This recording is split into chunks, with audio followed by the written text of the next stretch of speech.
Amen சொல்றீங்க? ಎಷ್ಟು ಜನ ಆಮೆನ್ ಅಂತೀರಾ? Now Haman comes with a letter. ಈಗ ಹಾಮಾನ್ ಒಂದು ಪತ್ರದೊಟ್ಟಿಗೆ ಬರ್ತಾನೆ. He comes to the king for approval. ಆತ ರಾಜನ ಬಳಿ ಅಪ್ರೂವಲ್ ಗೋಸ್ಕರ ಬರ್ತಾನೆ. What was the letter all about? ಅದರಲ್ಲಿ ಬರೆದ ಪತ್ರ ಏನಾಗಿತ್ತು? Amen. I will put so much of money into the treasury, king's treasury. ನಾನು ರಾಜನ ಆ ಟ್ರೆಷರಿಯಲ್ಲಿ ಇಷ್ಟು ದುಡ್ಡನ್ನು ಹಾಕ್ತೇನೆ. Amen. Let me kill all those Jews. ನಾನು ಎಲ್ಲ ಯಹೂದ್ಯರನ್ನು ಸಾಯಿಸಬೇಕು. These people are not needed for our nation. ಈ ಜನರು ನಮ್ಮ ದೇಶಕ್ಕೆ ಬೇಕಿಲ್ಲ.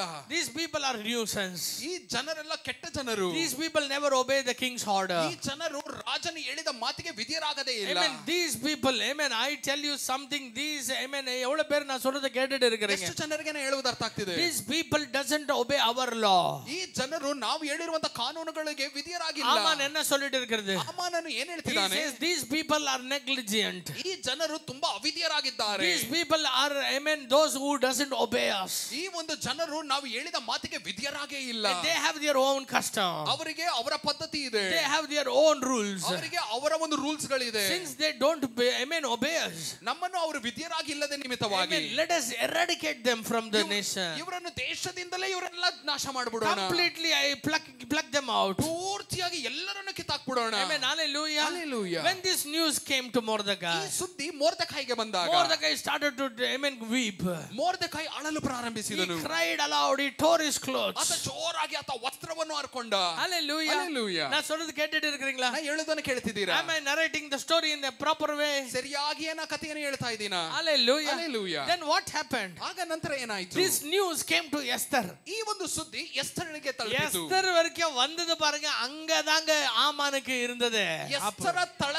ಎಸ್ತರಿನ ತನಕ ಬಂದು ತಲುಪುತ್ತಲ್ಲಾರಿ, ಅಲ್ಲೇ ಬಂದಿದ್ದು ಆಮಾನಿಗೆ. எவ்வளவு பேர் சொல்றீங்க? ಎಷ್ಟು ಜನ ಹೇಳ್ತೀರಾ? பிசாசு எங்க என்ன பண்ணின்னு போயிருப்பானோ, ஆனா என் கிட்ட வந்தான் பாரு, அங்கதாங்க ಅವನು ಕುಳಿಯ ತಾನೇ ತೋಂಡ ಆರಂಭಿಸಿದ. ಸೈತಾನನು ಹೊರಗಡೆ ಏನು ಮಾಡ್ತಿದ್ನೋ ಅಲ್ಲಿ ಹೋಗ್ಲಿ ಬಿಡಿ, ಆದ್ರೆ ನನ್ನ ತನಕ ಬಂದನಲ್ಲ, ಅಲ್ಲೇ ಪ್ರಾರಂಭವಾಗಿದ್ದು ಆತನಿಗೆ ಆತನೇ ತೋಡ್ಕೊಳ್ತಾನೆ. Why the news came to Esther? ಯಾಕೆ ಸುದ್ದಿ ಎಸ್ತರಳ ಬಳಿ ಬಂತು? Because Esther was also a Jew. ಯಾಕಂದ್ರೆ ಎಸ್ತರಳು ಕೂಡ ಯಹೂದಿಯಾಗಿದ್ದಾಳೆ. ಆಮೆನ್. ಎவ்வளவு பேர் ಆಮೆನ್ சொல்றீங்க? ಎಷ್ಟು ಜನ ಆಮೆನ್ ಅಂತೀರಾ? என் ஜனங்களை தொட எந்த பிசாசுக்கும் அதிகாரம் ಇಲ್ಲ. ಎவ்வளவு பேர் ಆಮೆನ್? ಜನರನ್ನು ಮುಟ್ಟುವುದಕ್ಕೆ ಯಾವ ದುರಾತ್ಮಕ್ಕೂ ಬಲ ಇಲ್ಲ. ಎಷ್ಟು ಜನ ಆಮೆನ್ ಅಂತೀರಾ? Hallelujah. Hallelujah. Hallelujah. Hallelujah. They all are crying. ಅವರೆಲ್ಲ ಅಳ್ತಾ ಇದ್ದಾರೆ. People are mourning. ಜನರೆಲ್ಲ ಅಳ್ತಾ ಇದ್ದಾರೆ. People are waiting for that disaster. ಅಯ್ಯೋ ನಾಶನ ಬರ್ತಿದೆ ಅಂತ ಜನರೆಲ್ಲ ಅಳ್ತಾ ಕಾಯ್ತಿದ್ದಾರೆ. Mordecai is crying out. Mordecai ಅಳ್ತಾ ಇದ್ದಾರೆ. Mordecai is saying, from where will we get the help now? Mordecai ಕೇಳ್ತಿದ್ದಾರೆ, ನಮಗೆ ಸಹಾಯ ಎಲ್ಲಿಂದ ಬರುತ್ತೆ? But I tell you something. ಆದ್ರೆ ನಿಮಗೆ ನಾನು ಹೇಳ್ತೇನೆ, Esther gave a powerful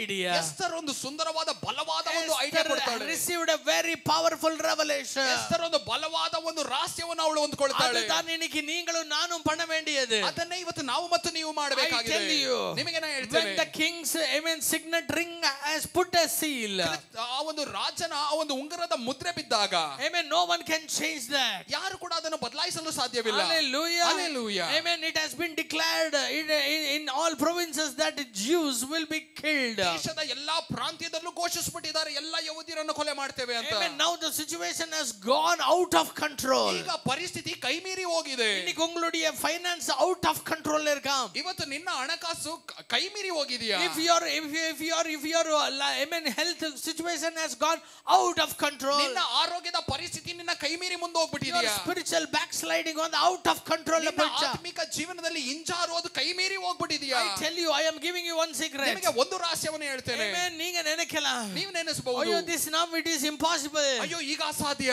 Yes, Esther also said. ಹೌದು, ಎಸ್ತರಳು ಹಾಗೆ ಹೇಳಿದ್ಳು. இப்போ நான் என்ன செய்யறது? ಈಗ ನಾನು ಏನು ಮಾಡಲಿ? If I go, I will be killed. I will also be killed. ನಾನು ಏನಾದರೂ ರಾಜನ ಮುಂದೆ ಹೋದ್ರೆ ನನ್ನನ್ನು ಕೊಲೆ ಮಾಡಿಬಿಡ್ತಾರೆ. Amen. But I tell you, ಆದ್ರೆ ನಿಮಗೆ ನಾನು if ಹೇಳ್ತೇನೆ, you hear the voice of the Holy Spirit, ನೀ ಪವಿತ್ರಾತ್ಮನ ಸ್ವರವನ್ನು ಕೇಳಿದ್ರೆ, if you obey one small thing that the Holy Spirit tells you now, ಪವಿತ್ರಾತ್ಮನ ಹೇಳುವಂತ ಚಿಕ್ಕ ಕಾರ್ಯಕ್ಕೆ ನೀವು ವಿಧಿಯರಾದ್ರೆ, I tell you, ನಿಮಗೆ ನಾನು ಹೇಳ್ತೇನೆ, defeating Haman is a left hand work for you. ಹಾಮಾನನ್ನು ನಾಶಪಡಿಸುವುದು ನಿನ್ನ ಎಡಗೈಯಿನೊಂದು ಸಣ್ಣ ಕೆಲಸ ஆமென் சொல்றீங்க. ಎಷ್ಟು ಆಮೆನ್ ಅಂತೀರಾ? உனக்கு எதிர்த்து நிற்கிற அந்த மலை போல நிற்கிற பிரச்சனை எல்லாம், amen, you can just break it with a finger, with your finger. ನಿನ್ನ ವಿರೋಧವಾಗಿ ಇರುವಂತ ದೊಡ್ಡ ದೊಡ್ಡ ಪರ್ವತಗಳನ್ನು ನೀ ಸುಮ್ಮನೆ ನಿನ್ನ ಬೆರಳಲ್ಲೇ ನೀ ನಾಶ ನಾಶ ಮಾಡಿಬಿಡಬಹುದು. எவ்வளவு பேருக்கு நான் சொல்றது புரியுதுங்க? ಎಷ್ಟು ಜನಕ್ಕೆ ಹೇಳುವುದು ಅರ್ಥ Are you ಆಗ್ತಿದೆ? understanding what I am telling you? ಹೇಳುವುದು ಅರ್ಥ ಆಗ್ತಿದೆಯಾ? What was Haman's anything word against Jews?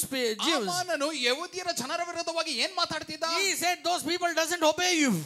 ನಿನಗೆ ವಿಧೇಯರಾಗಿ ಇಲ್ಲದೆ ಇರುವಂತ ಜನರನ್ನು, these people doesn't follow our rules. ಈ ಜನರು ನಾವು ಹೇಳಿದ ಕಾನೂನಿಗೆ ವಿಧೇಯರಾಗಿಲ್ಲ. நான் சொல்றது நீங்க கேட்டுட்டு இருக்கீங்களா? ಹೇಳುವುದು ಅರ್ಥ ಆಗ್ತಿದೆಯಾ? ಇದು அப்படியே ஞாபகம் வச்சுக்கோங்க. ಇದನ್ನು ಹಾಗೆ ಸ್ವಲ್ಪ ಜ್ಞಾಪಕ ಇದು ಇಟ್ಕೊಳ್ಳಿ. அப்படியே ஞாபகம் வச்சுக்கோங்க. ಇದನ್ನು ಹಾಗೆ ಜ್ಞಾಪಕ ಇಟ್ಕೊಳ್ಳಿ. The reason why he wanted to destroy Jews was ಯೆಹೂದ್ಯರನ್ನು ಆತ ನಾಶಪಡಿಸಬೇಕು ಅನ್ನುವಂತ ಕಾರಣ ಏನು? because they have their own life. ಅವರಿಗೆ ಅವರ ಸ್ವಂತ ಜೀವನಗಳಿದೆ. They won't obey the king's rules and regulations. ರಾಜನು ಹೇಳುವಂತ ಕಾನೂನುಗಳನ್ನು ಅವರು ವಿಧೇಯರಾಗಿಲ್ಲ. That is the only reason he wanted to destroy the Jews from the surface of the earth. ಆ ಒಂದು ಕಾರಣವನ್ನೇ ಹಿಡ್ಕೊಂಡು ಪೂರ್ತಿ ಯೆಹೂದಿ ಜನರನ್ನೇ ಆ ಒಂದು ಸಂತತಿ ಅವರೆಲ್ಲರನ್ನು ನಾಶ ಮಾಡಬೇಕಂತ ಇದ್ದಾನೆ. Hallelujah. Hallelujah. But what happened? ಆದ್ರೆ ಇಲ್ಲಿ ಏನು The ನಡೆಯಿತು? Holy Spirit worked in the life of Esther. ಆ ಪವಿತ್ರಾತ್ಮನು ಎಸ್ತರಳನ ಜೀವನದಲ್ಲಿ ಅವರು ಕಾರ್ಯ ಮಾಡಲು ಪ್ರಾರಂಭಿಸಿದರು. ಎಸ್ತರಳು ಏನು ಮಾಡಿದಳು? Esther discussed. ಎಸ್ತರಳು ಮಾತಾಡ್ಕೊಳ್ತಿದ್ದಾಳೆ. என்ன சொல்றான்? ஆமான் ಏನು ಹೇಳ್ತಿದ್ದಾನೆ? ஆமான் என்னத்தை கேக்குறான்? ಆಮಾನ್ ಏನು ಕೇಳ್ತಿದ್ದಾನೆ? இந்த ஜனங்களை சாகடிக்கணும்னு கேக்குறான். ಈ ಒಂದು ಜನರನ್ನು ಸಾಯಿಸಬೇಕು ಅಂತ ಕೇಳ್ತಿದ್ದಾನೆ. Hallelujah. Hallelujah. ಕರೆಕ್ಟ್ ತಾನೇங்க? ಸರಿ ತಾನೆ. Wicked Haman. ಆ ಒಂದು ಕೆಟ್ಟ ಹಾಮಾನನು what he wanted to do? ಅವನು ಏನು ಮಾಡಬೇಕು ಅನ್ಕೊಂಡವನೇ? ಏನು ಮಾಡಬೇಕು ಅಂತ ಇದ್ದಾನೆ? ಅವನು ಏನು ಮಾಡಬೇಕಂತಿದ್ದಾನೆ? ಇವ್ರನ್ನ ಕೊಲ್ಲಬೇಕು ಅಂತ ಇದ್ದಾನೆ. ಇವ್ರನ್ನ ಕೊಲೆ ಮಾಡಬೇಕಂತಿದ್ದಾನೆ. ಅಮ್ಮವ ಇಲ್ಲಿಯಾ? ಹೌದಾ ಇಲ್ವಾ? So what did Esther do? ಈಗ ಎಸ್ತರಳು ಏನು ಮಾಡ್ತಿದ್ದಾಳೆ? ಇವ என்ன sacrifice பண்றது நம்மள?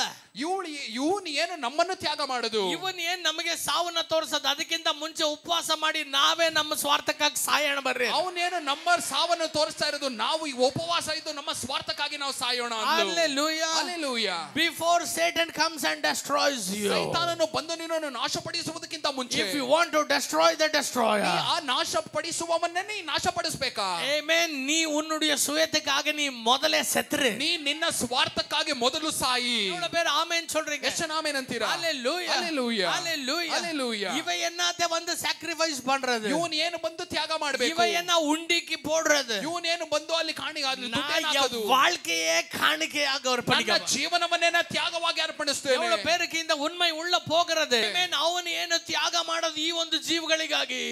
ಅವನು ಏನು ಈ ಒಂದು ಜೀವಿಗಳಿಗಾಗಿ ತ್ಯಾಗ ಮಾಡೋದು? ಇವ್ರನ್ನ ಕೊಲ್ತೇನೆ, ಅದ್ರ ಬದಲಾಗಿ ನಾ ಇಷ್ಟು ದುಡ್ಡನ್ನ ನಿನ್ನ ಒಂದು ಬೊಕ್ಕಸಕ್ಕೆ ಹಾಕ್ತೀನಿ. ನಾನು ಹೇಳ್ತೇನೆ ನನ್ನ ಜೀವನವನ್ನೇ ಬೊಕ್ಕಸಕ್ಕೆ ಇಡ್ತೇನೆ. ಇವ್ರನ್ನ ಕೊಲೆ ಮಾಡ್ತೇನೆ, ನಾನು ಈ ಒಂದು ಇಷ್ಟು ದುಡ್ಡನ್ನು ಕೊಟ್ಬಿಡ್ತೇನೆ. ಇವನು ಏನು ಕೊಡೋದು? ನನ್ನ ಜೀವನವನ್ನೇ ಅರ್ಪಣಿಸ್ತೇನೆ. Amen. I tell you. ನಿಮಗೆ ನಾನು ಹೇಳ್ತೇನೆ. Whom can Satan destroy? ಸೈತಾನನು ಯಾರನ್ನು ನಾಶಪಡಿಸಬಹುದು? Whom can Satan kill? ಸೈತಾನನು ಯಾರನ್ನು ನಾಶಪಡಿಸಬಹುದು?